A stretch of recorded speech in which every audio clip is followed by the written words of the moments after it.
What's going on, everybody? As you could probably tell, my videos now aren't staticky at all. My phone's a piece of shit, and I'm gonna get a new one here at some point. And I actually, couldn't. It was so old I can't get rid of enough storage space on it to make these videos. Like I made the first few, and then even like as soon as I made a video on my phone, I would delete it so I would have space. But I don't know. I can't freaking figure it out, and right now I don't freaking have the patience to. So my girlfriend is nice enough to let me use her phone. Thanks, Barbara. No problem. Nice. Gotta give her a shout out there. Okay, so I had I had to remake my Elmira video because it accidentally got deleted. So I know I made my first Mohawk video, and I just had to scroll through it because I wanted to find where I left off. Well, yeah, I left off that at that freaking Tyler Richards story. The kid that the 450-pound pedophile that freaking was like, please don't hurt me, man. I'm fragile. And then he fucking walked away. I'm like, you're fragile? What about those little kids that you fucking abused all those years? Were they fucking not fragile? Huh? What the fuck? Like, it actually freaking sickens me on the fact that most sex crimes against kids are lower class felonies. Like third degree rape, attempted sexual abuse, and incest are freaking or all class E felonies. And then first degree sexual abuse and second degree coarse sexual conduct of a child and second degree sodomy are a D. And then first degree rape, first degree coarse conduct, and first degree sodomy go up to a B. And then the worst one they have is predatory sexual assault against a child, and that's an A2. I really don't understand why all the other ones are such low class felonies. And another thing that bothers me is that most child, people who sexually abuse children get very short sentences. Like I said in this series, sexually assaulting or sexually abusing a child is the fucking worst crime that you can commit, or the worst thing you can do to somebody. And if you don't feel that way, there's something fucking wrong with you. Yeah, I said it. I don't care who you are.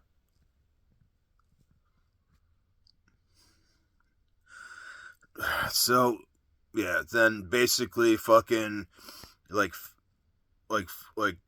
after he walked away, freaking, because this cube was a few down from mine, a couple of guys came over to me. He's like, yo, he's a rape bush. I'm like, yeah, fucking, he just told me. And, excuse me, another thing that dumbfounded me, because I was in this dorm for a week,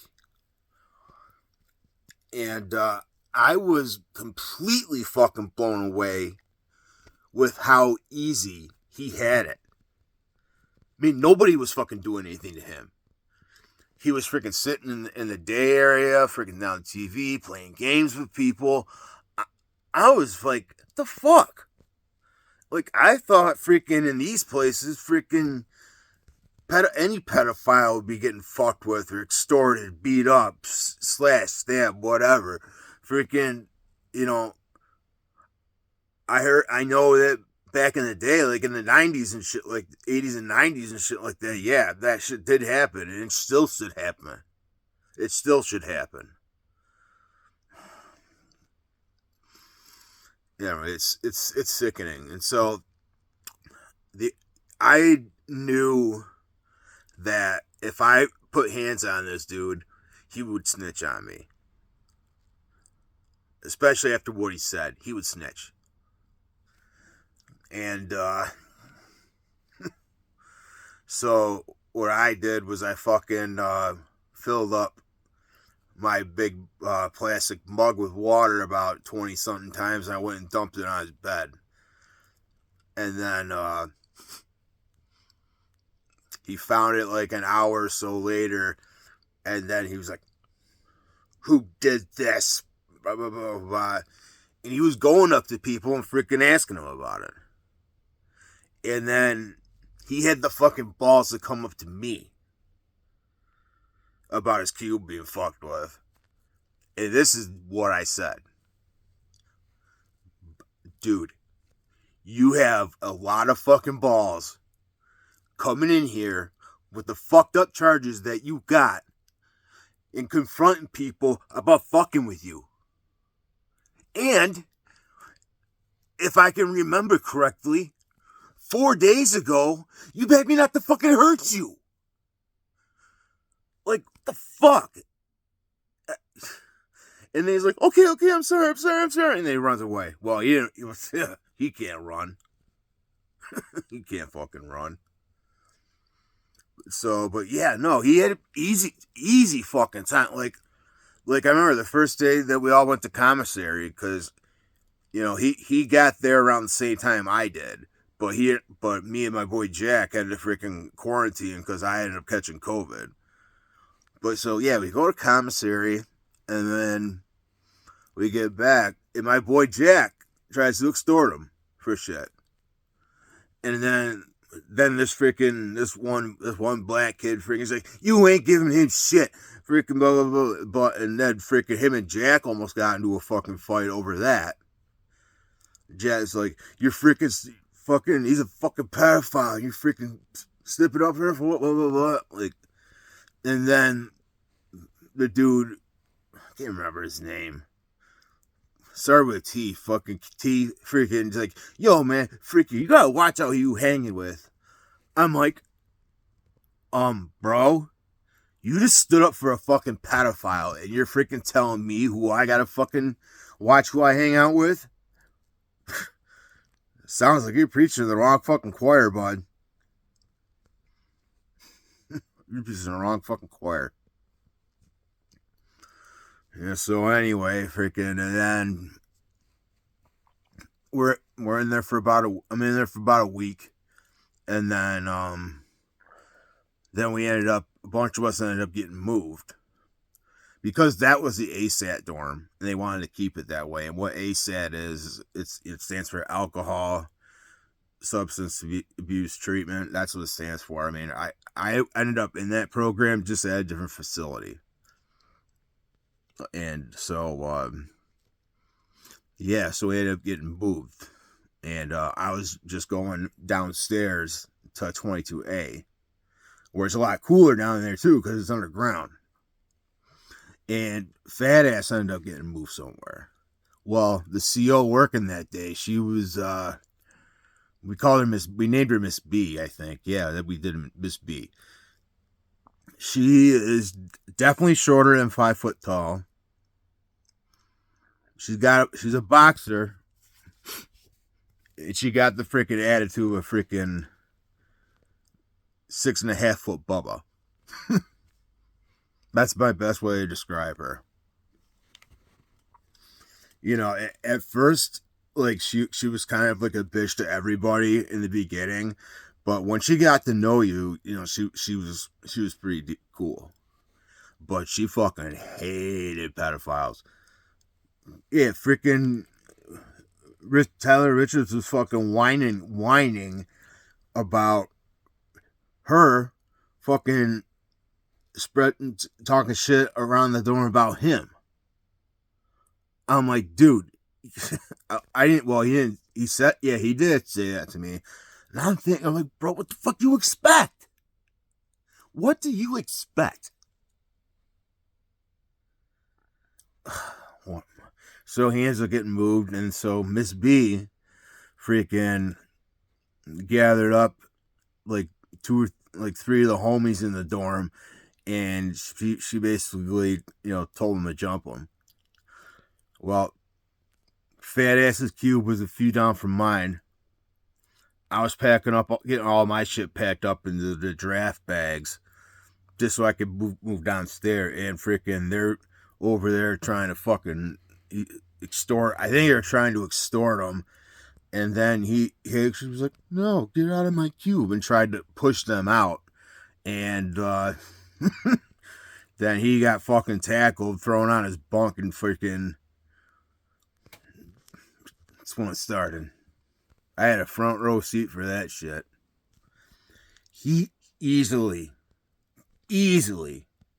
took between 50 and 60 punches. Easily. Fucking, and what was even funny was, they started fucking railing on him, and then in Mohawk they have like a PA, like the officers at their bubble can like go over like a loudspeaker. And I remember hearing Miss B going like, dumbass, don't smoke where I can see you. And then the homie stopped when she started talking. He's like, "Oh shit, she ain't talking to me." And then he freaking hopped right back on him. So they whooped him fucking really bad. That was a beautiful, beautiful sight. But what I saw again after that blew me the fuck away too. Well, it shouldn't have surprised me with this fucking kid. So I remember like they took a bunch of his stuff and started walking away. You know what he did? He got up and he started walking towards them. His face was fucking fucked up. Fucked. And he was like, "Give me back my stuff." And when he caught up to them, I'm sure you can guess what fucking happened after that. Yep. He got his ass whooped. Not. I didn't see this one, but freaking like, the best way to describe it, like the dorms were all like shaped like that. Like one cube's going this way, cube's going that way, and they beat him in the other one. I didn't see it. And then I seen him at the CO bubble, freaking bitching about he just got jumped, and so they pulled the fucking pin, which means a red dot, or that's a red dot, or pull the pin, and that means freaking, there's shit's going down, basically. So next thing I know, freaking like 10 COs freaking run up into the dorm, and they freaking, "All right, everybody shirts off." And then they freaking made us put our arms out and shit up, and then we had to turn around and whatever, and freaking if you're freaking smart, if you're gonna freaking, really beat somebody up in prison, you're gonna wear gloves. Because if they see freaking any marks, cuts, or freaking anything on you, they're gonna take you, and they're gonna fucking take you in for fucking questioning. And that's something you don't want to do. Something you don't want to do at all. So, yeah, I enjoyed every freaking second of that. And freaking after they took him out, freaking, we stole all this shit. It was pretty slim pickings by the time I got over there. I think I got, what did I get? Box of plastic silverware. Oh yeah, and then I stole his Tylenol prescription. Like, I was only prescribed freaking ibuprofen because my back was freaking like really fucked up it's been fucked up for years, but that falling out of Elmira freaking did me in pretty bad. And they gave both fat ass prescriptions for Tylenol and fucking ibuprofen. Just because you're a lazy fat fuck. That blew me away too. So I stole his Tylenol prescription, that box of silverware, and I got one other thing. Oh yeah, I think it was a roll of toilet paper maybe or something. Yeah. So yeah, we stole all the shit stolen. Freaking Miss B freaking told us freaking have at it. And so, and then me and I think two other people moved downstairs. My boy John moved down there too. Jack stayed in the fucking in the ASAT dorm. So moved down there, downstairs. That's where I stayed for 3 weeks before I got put back on the draft. And it was pretty. I didn't, wasn't really that bad. Mohawk is a clean facility. It really is. Well, because it's a little bit newer than like a lot of the other prisons. Like it's like the one that it's next to is the old Oneida Correctional Facility, and I've seen videos of people like walking through that. That place is a fucking dump. So yeah, but it wasn't what was different about this facility is it was a big area in and around the fence. If to go anywhere, especially if you were in a 22 building like I was, you had to walk, a pretty, decent way. The closest thing was the mess hall, and that was, I don't know, up to maybe almost a quarter mile away. No, probably a little less, but not much. And then freaking medical is definitely fucking a quarter mile away. And then right across from medical is Walsh, the medium security medical prison that I was in for 10 days because of COVID. Well, I actually ended up getting my only prison job in there I was a janitor, and I think I worked from maybe 8 something till whenever, and then you go back after lunch, and I think you work from like 1 to like 4. No, 3 something, because they like they do count around 4 p.m. So yeah, I wasn't there very long because I wasn't at this prison for very long either. I was put on the draft. I was there for 5 weeks. I was in Mohawk 5 weeks. Spent the first 10 days in quarantine, and then I spent a week in the ASAT dorm, and then I got moved downstairs. I liked it down there. There wasn't in that dorm. There wasn't really anybody that I didn't like, or like didn't have any issues with. I really didn't have issues with anybody. The one thing about Mohawk that I definitely took notice to is that gay inmates have it almost just as bad as the child molesters do. Yeah, there was this big, big gay. I don't think it was a homie, but he was definitely older. He was this older black man, but he was, his mouth freaking opens up, a purse fucking flies out. I mean, no, I'm not, bashing gay people or anything like that. Fucking, what it is. Whatever you want to do, I just don't want to hear about it. So anyway, gay. Like I heard stories because this guy, his name was, he called himself SK, which that's my other buddy's name from Collins. But yeah, Mohawk SK was saying Oh, he got his saying he got his bed set on fire. Yeah, that happens too. More often than you would think. Fucking, it was crazy. But anyways, freaking. So I'm down in the storm for 3 weeks. Freaking the like every facility you're in, the phone runs differently.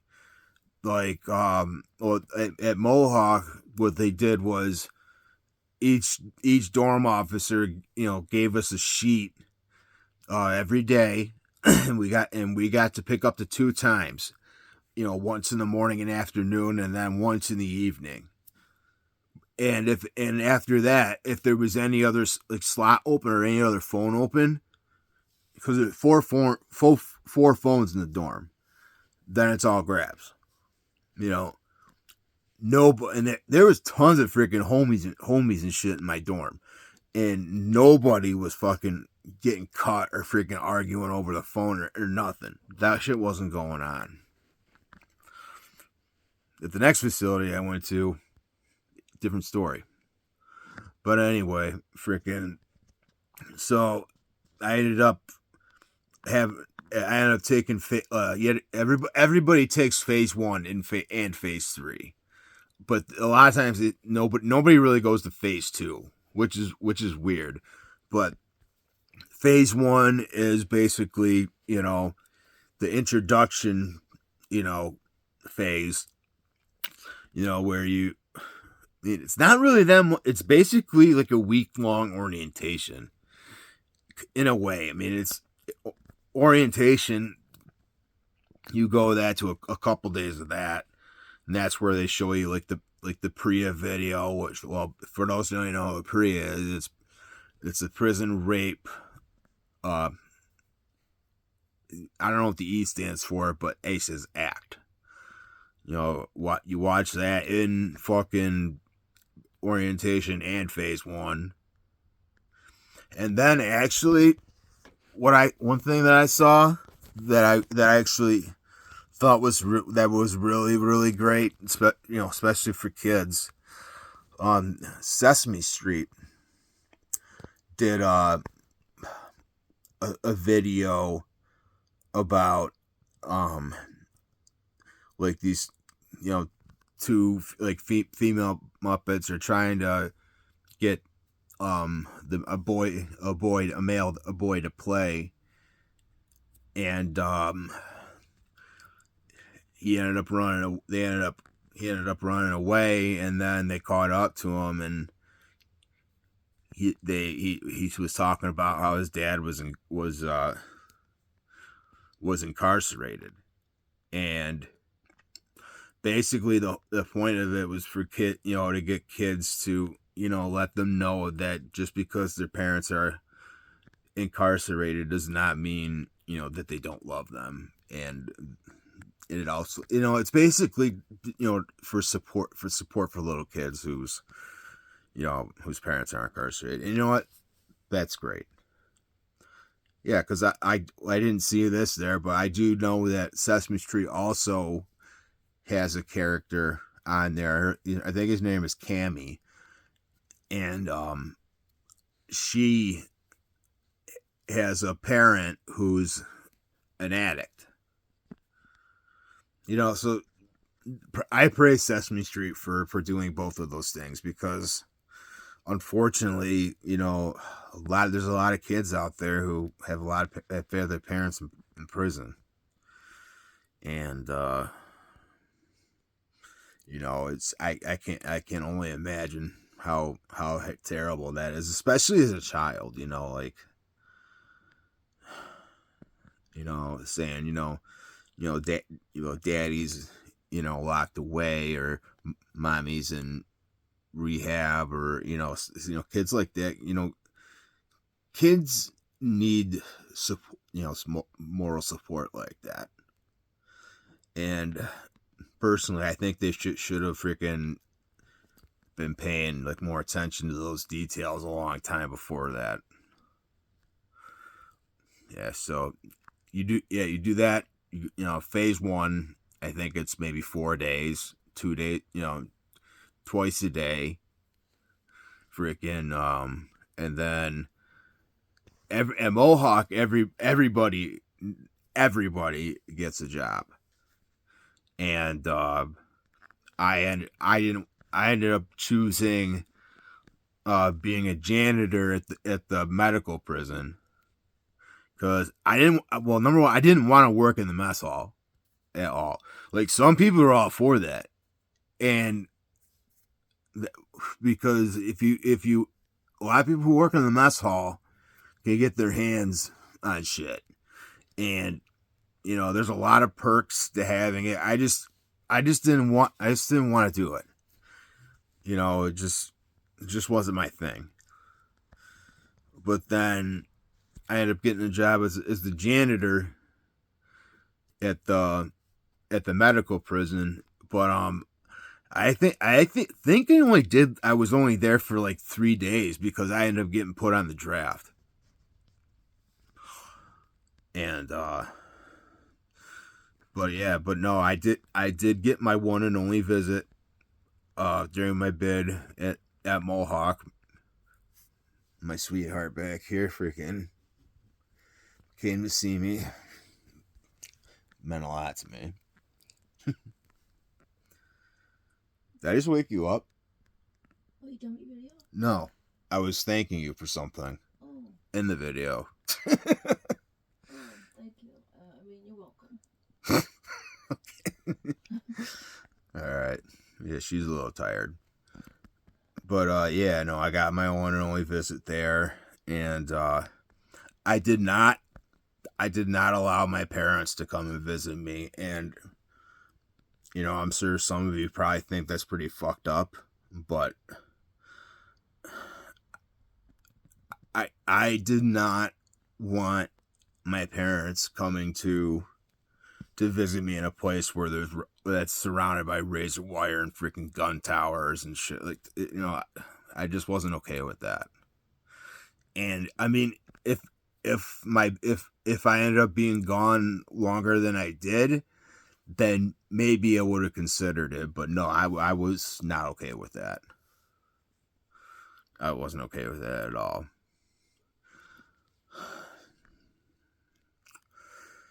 Where are we now? So, and then I'm not gonna make this too much longer, but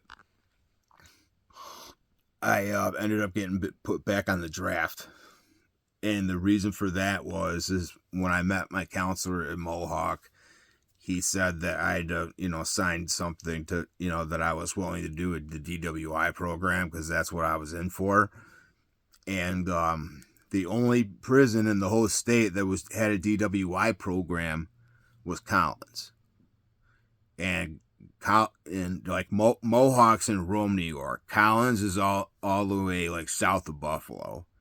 Like not far from, like, it's down south. It's in between like Chautauqua County and Salamanca.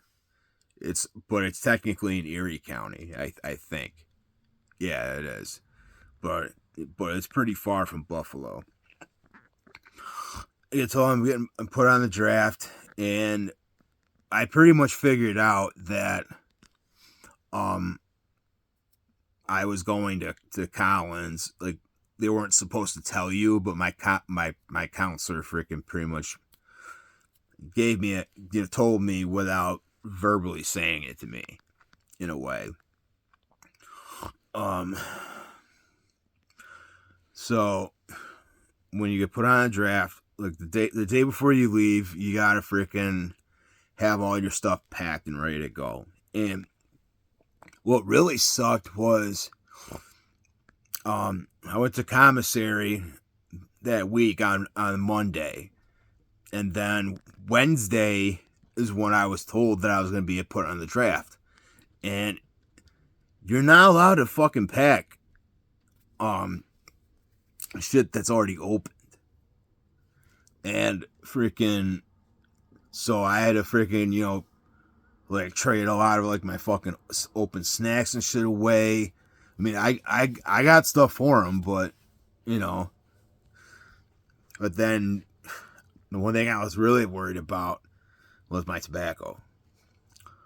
Because I was not going to a freaking new prison, not knowing when I'm going to be able to go to commissary again, and I ain't going to have fucking cigarettes. Yes, I know I have a problem. But I just wasn't doing it, so and I told the guys at the draft room, you know, they told me I couldn't bring anything back, and though the guys at the draft room told me that, you know, you could put open bags of tobacco in there, but I didn't bring it because I didn't think they let me put it in there. But then I got back to my dorm and they're like, you know, yeah, they might let you freaking put it in there, but there could have been a chance that since it was open, right when you got to your new spot, they would have it dumped. So I would have been taking a risk either way. So my neighbor freaking, you know, made a couple balloons for me, and then he's like, "Here, I got a present for you." Freaking, he gave me 1 milligram of Suboxone. He's like, "Freaking, here, get yourself some shit when you freaking get there." Well, because at Mohawk, 1 milligram of Suboxone was fucking $22. So that was a pretty generous gift, you know. So yeah, I got rid of most of my shit, and you know, I made sure I had what I need for the morning. Well, one thing I knew that sucked is because I would have to wear my boots everywhere. And in the fucking dorm, in the dorms, I ended up freaking using like my shower shoes to like walk around and stuff in, because something to just slip on and off your feet. So I didn't have that, and then freaking I didn't freaking really have anything, you know. I didn't have my tablet. Oh yeah, I forgot to talk about the tablet thing. Yeah, inmates get tablets now. Freaking, you know, you can have a radio on it. Freaking, you buy movies. Fucking, yeah, you can do all that shit now. Music.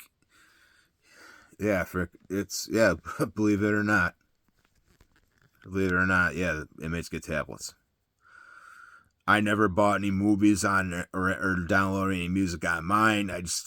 I wasn't gonna be there that long, you know. I didn't want to really fucking waste my money on that shit. So anyways, yeah, freaking. So I freaking got on the draft, and the first time I was on the draft, I told you about that fucking evil black box that they put in between your cuffs so you can't move your wrists or anything, and they taste that to your waist chain. Yeah, I was in them for the first time. I was in them for about 8 hours, but I got a 45-minute break when we stopped through Auburn, when the Mohawk officers came and picked us up from there, me and Jack. But then the second time, I was in them for almost 14, and did not have no breaks.